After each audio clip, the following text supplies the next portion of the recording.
Bonsoir. Bonsoir. Merci d'être des nôtres ce soir. Votre expérience en tant qu'ancien directeur de l'Office fédéral de l'environnement sera très utile. 160 kilos de déchets par an et par habitant. Est-ce qu'en Suisse, on peut continuer à miser essentiellement sur le recyclage? Non, d'abord, le recyclage ne concerne que la moitié de ces déchets. C'est déjà bien, mais c'est pas assez. En plus, il ne faut pas oublier que le recyclage coûte de l'énergie, produit. Donc c'est très important de recycler, mais c'est jamais à 100%. Donc on aura toujours des résidus et une forte consommation d'énergie. Alors qu'est-ce qu'il faudrait faire? Est-ce qu'il faudra des incitations financières, des mesures contraignantes pour limiter à la source? Comment faire?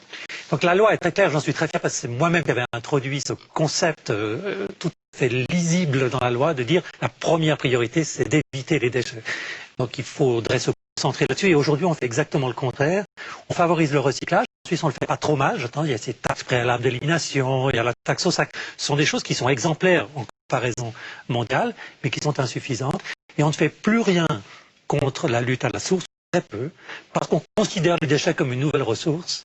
C'est pas tout faux, le concept n'est pas faux, mais c'est pas suffisant. Donc il faut vraiment recommencer à travailler à la source. C'est difficile, parce que interdire des emballages, on peut le faire sur certains emballages, mais c'est quand même délicat. Beaucoup de produits viennent de l'étranger aujourd'hui, ou à cause de la mondialisation.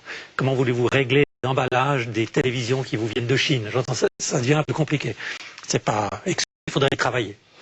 Et je pense que le consommateur, lui, tout seul ne peut pas faire grand-chose non plus, parce qu'il a un choix relativement limité. Donc il faudrait, à mon avis, recréer une conscience du problème de la non-durabilité du système qu'on a aujourd'hui avec les emballages et les déchets en général. Et ça veut dire notamment faire des campagnes d'information, travailler avec l'industrie. Ça se fait. On a entendu M. Tellenbach qui explique ce que fait le BAFO. Travailler sur une base de volontariat. C'est trop faible. Il faudrait une pression beaucoup plus forte, une volonté politique beaucoup plus forte. Et ceci manque aujourd'hui. Même dans les milieux environnementaux, il n'y a plus d'ONG qui s'occupent des déchets, ou très peu.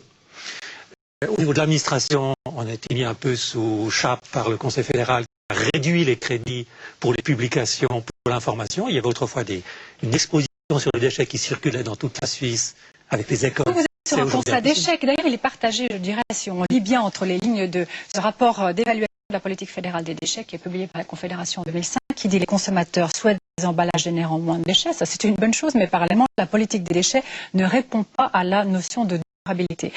C'est un constat d'échec. C'est un constat d'échec, c'est parfaitement exact. Cela ne sous-estime pas tous les efforts qui sont faits. Il y a des choses très bonnes qui ont été faites, mais c'est insuffisant. Et ce qu'il faut changer aujourd'hui, c'est la mentalité. On avait, je crois, dans les années 60, une meilleure mentalité vis-à-vis des déchets. On était beaucoup plus conscient de tous ces problèmes. Aujourd'hui, on considère que c'est la croissance, c'est l'économie, c'est formidable, et puis on va de toute façon recycler tout ça, ce qui n'est pas vrai. Je rappelle aussi que l'incinération, qui produit heureusement un peu d'énergie, laisse chaque année 500 000 tonnes de scories qui doivent être mises en décharges bioactives, ce sont donc des décharges polluantes, 500 000 tonnes par année. On ne peut pas continuer comme ça. On va avoir une couche de déchets de plusieurs mètres sur la Suisse dans quelques dizaines d'années. Alors on ne peut pas continuer comme ça. Par ailleurs, la Confédération Eleven n'investit plus grand-chose dans des campagnes de conscientisation. Que faire à son échelle le consommateur tout seul, lui? Alors le consommateur, la première chose qu'il peut faire, et très vite, c'est voter pour les gens qui s'occupent de ces problèmes. Quand vous allez élire, j'espère que vous irez voter cet automne, choisissez les candidats qui s'expriment sur ces questions. C'est la première condition. Et là, le consommateur a beaucoup de possibilités. Deuxièmement, il faut s'exprimer dans les magasins. Il ne faut pas avoir peur de dire, écoutez, ça ne va pas ce système. Et vous, éventuellement, écrire à la direction, s'organiser, etc. Il faut faire pression.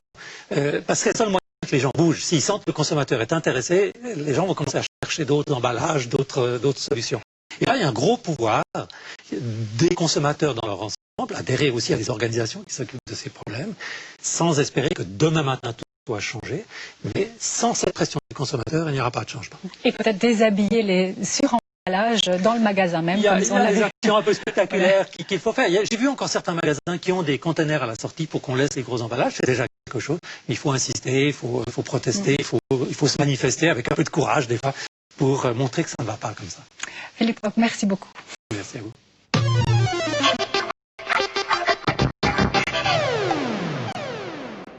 Buvez beaucoup de lait pour bien grandir et avoir des os solides. Mais le message a été tellement martelé qu'il en fait presque partie de la culture suisse.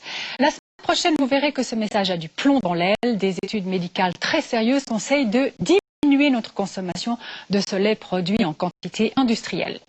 Nous avons remonté la filière du lait, fait tester la qualité de race d'une vingtaine de laits et notamment leur teneur en ATA3 qui sont essentiels au bon fonctionnement de notre organisme.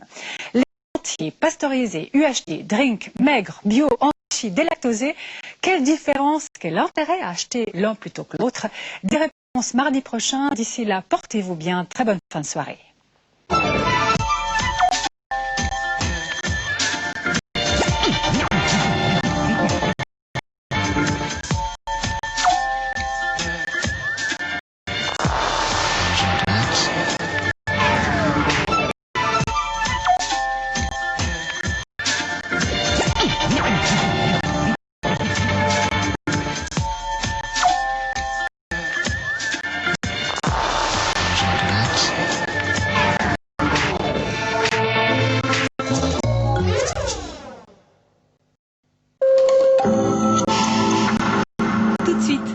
Comédie, la bonne copine. Expire, je te dis, t'es tout tendu, vas-y, relâche. Allez. Allez.